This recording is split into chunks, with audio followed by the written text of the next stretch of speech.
YouTube prognosticators and everyone else around the world. It's time for the NFL once again. But before we get to Week 8 note for recapping. So here we go. Last week in Week 7, the Chiefs lost to the Raiders in what was one of the most exciting games of last week. Unfortunately, a player did get suspended. We'll get to that in the notes later on. But it was a great game. I think there was like a false finish. Made you wonder if Vince McMahon didn't book the finish to that match. Vikings easily handled their business with the Ravens. The Bills handled their business with the Buccaneers. The Panthers had the biggest loss of the wins in overtime. It was a pretty good defensive game. I say Green Bay needs a quarterback because the guy they got now is not that good. Whatever playoff chances you guys had before Aaron Rodgers got hurt, they're dead now because he's out. Game over. Jaguars easily did their business against the Colts. Colts was scoreless, as I recall. Rams also handled their business against the Cardinals in London. Rams left them scoreless as well. Jets lost to the Dolphins in heartbreaking fashion. The Cowboys easily destroyed the Niners. The Seahawks in the second half came back to win the game against the Giants. Steelers handled their business with the Bengals. The Chargers got my upset of the week over the Broncos. Falcons got destroyed in the fogginess of overall for the season, 63-43. That's pretty good. Now, let's get to the college and week notes for this week. We're going to start with college first. My four top teams are Alabama, Penn State, TCU, and Wisconsin. Now, sorry, Miami, you dropped out. Wisconsin just looks to be a better team now. I still think Miami will probably still be in contention for one of the four playoff spots. That's my lock. Akron over Buffalo, if I pronounced that correctly. By the way, I should say 1 through 5 was randomly drawn out of a lottery. Colorado over California. In my upset pick, I have Iowa State number 25 over number 4 TCU. Mississippi State over Texas A&M. And West Virginia over Oklahoma State. Right knee Sunday against the Jaguars, he announced in a Twitter post. Staying with the injuries, Arizona Cardinals quarterback Carson Palmer will have surgery to repair his broken left arm when the team returns home and could miss anywhere between 8 weeks and the rest of the season, Coach Bruce A. said Sunday night after a 33-0 loss to the Rams. It's kind of heartbreaking because the Cardinals, they just got AP, looking like they were turning things around, and then this happens. Arizona might be looking for a quarterback as well now, same with Green Bay. So guess what, all you Kaepernick fans? He could have a job before week 11. One of the most impressive streaks in NFL history is over now. After suffering a left arm injury during the third quarter against the Tennessee Titans, Thomas missed a play, snapping a run of 10,363 consecutive snaps. The team quickly announced that Thomas would miss the remainder of the game with a triceps injury. After the game, Thomas confirmed that he will undergo further testing to determine when he will return. I believe he's actually out now, so unfortunately for him. Damn, I wish I could join you.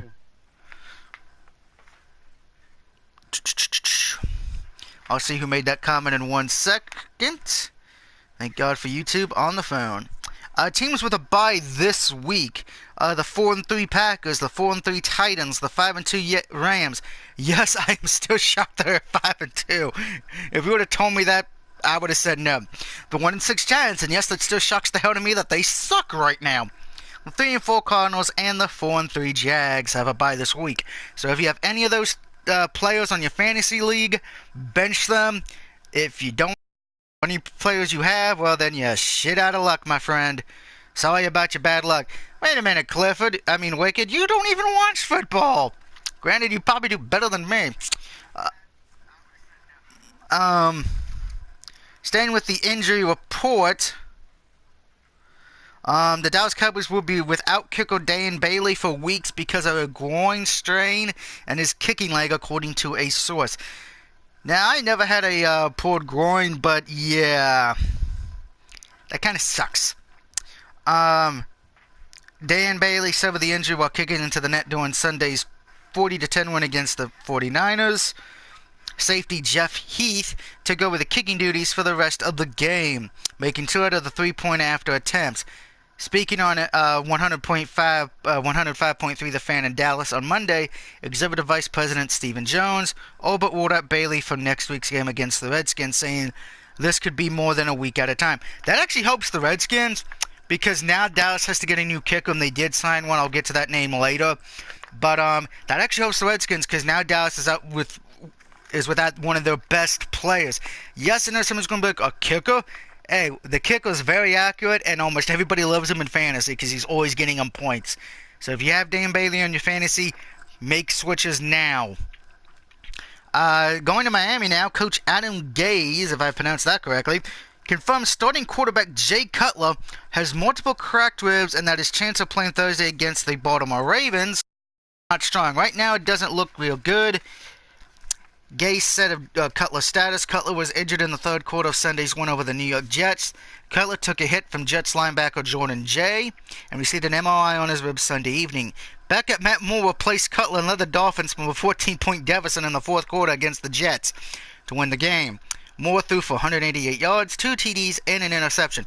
This is the best thing that's happened for you, Miami. Jay Cutler's gone. You got Matt Moore. You should be...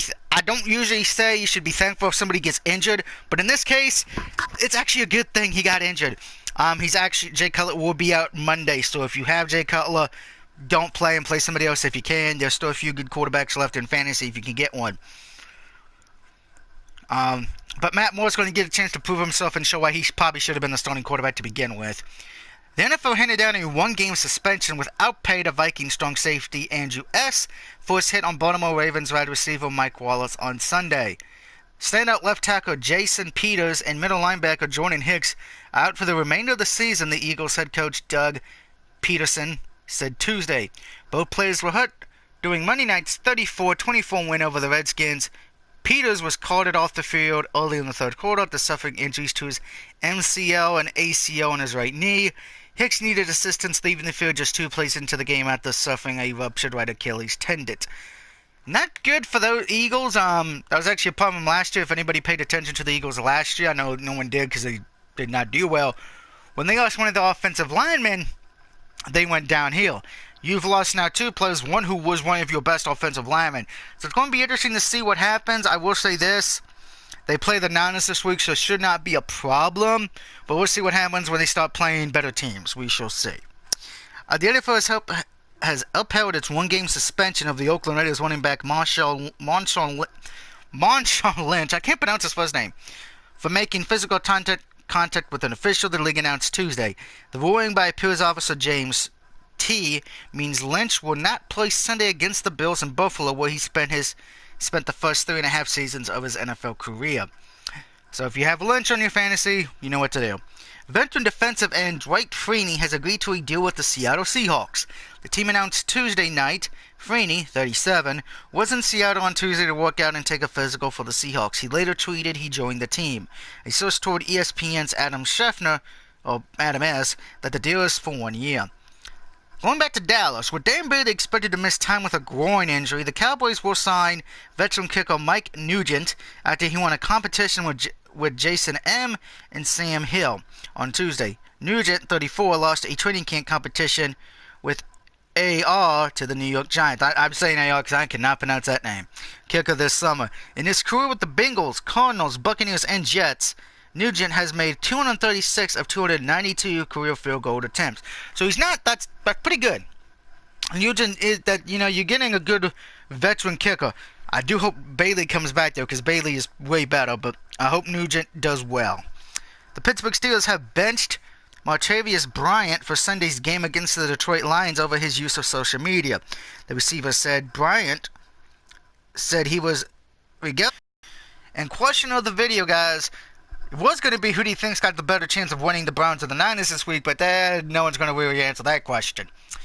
So, how do you feel about this blind situation with the Steelers? Is this becoming more of a distraction? I want to know your opinion. To me, I think you should just shut up and play. You're not going to be traded. Just ride the rest of this year, next year's contract out, and then find a new team. Because you're being a poison to the Steelers. Steelers don't need that, okay? I'm not a Steelers fan, but you don't want poison in your locker room. All right, to the picks this week. Thursday night, it is the Dolphins traveling to Baltimore to take on the Ravens. Dolphins got an impressive win over the Jets with Matt Moore coming in to save the day. Here I come to save the day, underdog Matt Moore. Baltimore's been weird. Baltimore's gone up and down so many times it's like a roller coaster ride from hell. I'm taking the Dolphins here. Dolphins, are the better team. Ravens have looked sporadic. The defense sometimes looks like a dumpster fire. The offense can't decide whether it's coming or going. So Dolphins. Alright. Okay, I gotta apologize for everyone in the United Kingdom for this one. At 9:30 in the United Kingdom, it is the Vikings taking on the Cleveland Browns. Browns are the home team, but there's really no home team in this one. And by the way, that's my cat Sylvania if you hear her. I got the Vikings as my lock of the week. Browns are just, where they did do well against Tennessee, I think the Vikings are just going to kill them. I will say, out of the two teams, them and the Niners, I'd probably give the Browns a little bit of percent chance more of winning, but that's because they've actually shown intelligence from time to time. Niners, you're playing the Eagles in Philadelphia. Yeah, not going to happen. Next, we go to Buffalo, where the fans are batshit crazy because they like to jump through flaming tables like it's an ECW event, as the Raiders come into town. Raiders getting a much-needed win over the Chiefs to keep the division of hopes alive. Bills are in a race with the Dolphins, Jets, and Patriots for their division because it's looking pretty interesting right now on that one. I got the Bills. Again, Bills. If you would have came to me earlier this year, I would have said Raiders flat out, because Raiders to me were the team I had winning. Raiders were the best team. I had them winning the Super Bowl as the AFC representative, but they're not looking that good. They're making me angry because of this. So I got the Bills. Should be a good matchup. By the way, the London game is being shown on television if you want to wake up at 9:30 in the freaking morning. I probably won't. Now you get to a game that's good, that's not going to be fun to talk about. The Bengals are at home against the Colts, so we got WKLP Cincinnati covering the game. I really did not like this game. I was torn because both teams are so pathetic to the point it's sad and criminal. If you got to watch this game, I apologize, because there's other stuff you can do. If they're showing this game in your area, go play PS1. Go play on Xbox. Hell, go find an Atari system and play E.T., because that would be more fun than watching this. I got the Bengals. I don't care about this game. It's trash game of the week. It's the worst game in my eyes. I'd be shocked if it's good. Next, for the third week in a row, I have my upset of the pick of the week. I'm taking the Chargers over the Patriots. Last two games I've had the Chargers as my upset. They have won. Can I make it 3 in a row? New England, you looked good last week against Atlanta defensively. It was the first time you didn't give up 300 passing yards. I don't know if that's going to change. I think the fog helped you guys a bit because Atlanta didn't. Apparently, Atlanta's never played in fog before. I think the Chargers are on a roll now after the first few weeks of hiccups. I think the Chargers are coming back, and if they win this, that's going to really help them in their playoff chances. Next, the Chicago Bears go marching in to New Orleans to play the Saints, who love to stomp. Da-dun-da-dun. And all I gotta say is, the Bears, you're gonna get your ass stomped when the Saints go marching in. Oh yeah, I got the New Orleans Saints. They're gonna march in and eat some bears and make some nice fur coats for the people. Next, Eagles. Oh no, not the Eagles, not there yet. It's the Falcons going to New York to take on the Jets. I got the Jets here. Falcons kind of looking disappointing right now. Another team that a lot of people had high hopes for, but they're dying. So I got the Jets. You know, Jets have looked sporadic, but I'm trusting them more right now than Atlanta. Now I can say this. Eagles over the Niners. I'm not talking about this game. This game's a joke. And I'm going to say this right now, San Francisco Eagles. If you lose to San Francisco, that would be an embarrassment to the whole NFL. Please don't lose to the Niners, because you will never hear the end of it. I'll make sure of that.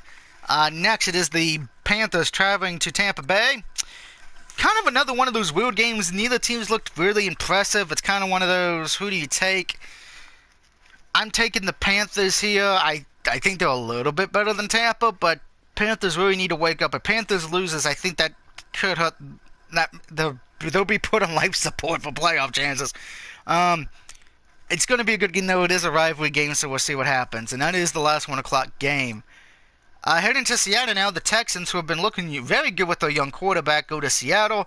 I'm taking the Texans still on the road. Texans have actually looked pretty interesting.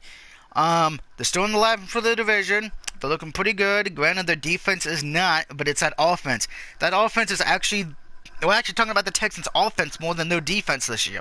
So that's an improvement. I think Texans win this one, though. If they do, I think that would be another notch in their belt that they need. Rivalry game. We know it's my Cowboys against the Redskins. I'm taking Dallas. Enough said. Moving on. Sunday night. Steelers at Detroit. I'm taking the Steelers here. Detroit's look sporadic. Steelers have looked very well. Steelers in control of their own destiny in their division. So, go Pitt. You know they have issues in the locker room. I don't think that's going to affect them this week. Detroit's looked iffy. And the last one. It is the Denver Broncos traveling to Kansas City. The Broncos have looked very bad. Kansas City's lost the last 2 games, so somebody needs to win here. Kansas City wins. That probably will eliminate Denver from any hopes of the division, and they're going to have to get in by a wild card spot. Kansas City, you're 5-2, so you really want this one because of the fact the Raiders and the Chargers look like they're coming back. I'm taking the Chiefs here. I think they finally get it figured out. Their defense has let them down the last 2 games, so that is a little bit worrying. Denver's defense is probably the better team, but we've seen that defense not play well at either the last few weeks. So I'm going to take Kansas City and Alex Smith. So just as a recap, I got the Dolphins, Vikings, the Bills, Bengals, and WKRP Cincinnati.